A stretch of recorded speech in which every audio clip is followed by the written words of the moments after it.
भाईंदर महानगर पालिका के इस शिक्षण विभाग में गरीबों का खून चूसा जा रहा है। जिनके बच्चों को सरकारी सुविधाओं के जरिए अपनी पढ़ाई करनी रहती है, ये वो बच्चे हैं, उन्हें भी बख्शा नहीं जाता। दोनों को 15-15 ये तो पकड़ो और करवाता हूँ ना। करवाते नहीं, ये क्या करूँ मैं? अरे ये 5,000 रुपये रखो सर और 25,000 रुपये आपको करवाता हूँ। रिजेक्ट कर दूंगा ऑनलाइन। अभी वो एडमिशन कैंसिल कर दोगे सर आप? हाँ मैं, अरे कैसा आपकी इज्जत के ऊपर है सर। ऑनलाइन में बिक्री सच में बोल रहा हूँ, आपके हिसाब से मैं ये कर रहा हूँ। मेरे पास 3,000 ही दिया है, इनकम सर्टिफिकेट 8,000 है। 8,000 इनकम सर्टिफिकेट का जो दिया वो दो दिए और क्लियर किया अभी, लेकिन 3,000 रुपये 30 में से 3,000 रुपये दिया। तो मुझे वो पेशर है ना, किसको देने का? पूना से निकलते हैं ना। क्या बात कर रहा है? मैं इधर से थोड़ी होता है, आपको अलॉटमेंट लेटर की मालूम नहीं था? पूना पैसा भेजने का मैं जाता हूँ ना, तो हमारा तो शिक्षण विभाग, तो मैं हफ्ते में इसी बार जाता हूँ।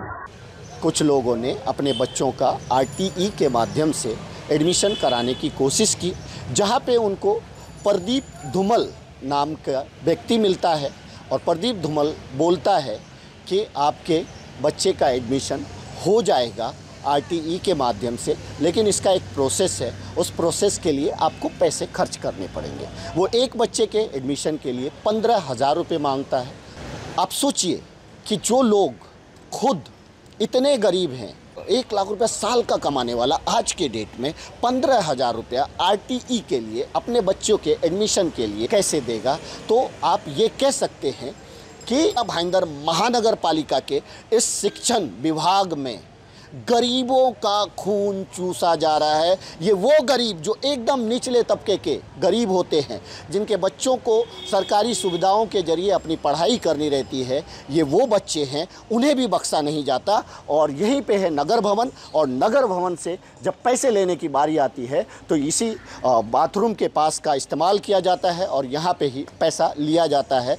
नितिन धूमल नामक व्यक्ति ने इस तरह का पैसा लिया। और सबसे बड़ी बात कि आज हमारी भी मुलाकात जब मैं यहाँ पे न्यूज़ करने आया तो उनसे हुई, और उन्होंने पूरी बातें बताई। और उन्होंने ये बताया कि इस बंदे ने मुझे 3,000 रुपये दिया है, 27,000 रुपये देना और बाकी है। उत्पन्न दाखला के लिए 8,000 रुपये दिया है, और इसका एक हिस्सा उनको पुणे में देना पड़ता है। अब मुझे नहीं पता कि पुणे में उनको इसका एक हिस्सा किनको देना पड़ता है, लेकिन उन्होंने बताया कि इसका एक हिस्सा पैसा हमें पुणे में भी देना पड़ता है। इस बारे में हमने शिक्षण विभाग के एडिशनल कमिश्नर को इसकी पूरी जानकारी दी, और उन्होंने इस पे संज्ञान लेते हुए क्या कहा, आइए जानते हैं।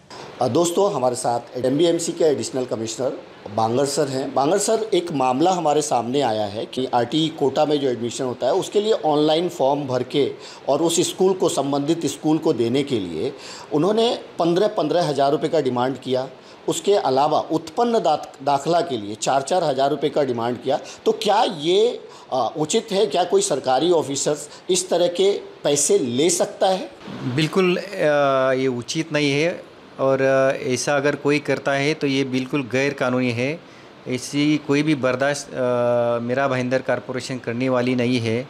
इसके बारे में मुझे अभी पता चला है आपके माध्यम से ही, लेकिन इसके बारे में मैं तुरंत उसके लिए शोकॉज नोटिस निकालने के लिए बोल दिया है, और उसका खुलासा ले लेंगे, और उसके बाद जांच पड़ताल करके जो उचित कार्रवाई है वो की जाएगी। Thank you so much sir, हमसे बात करने के लिए।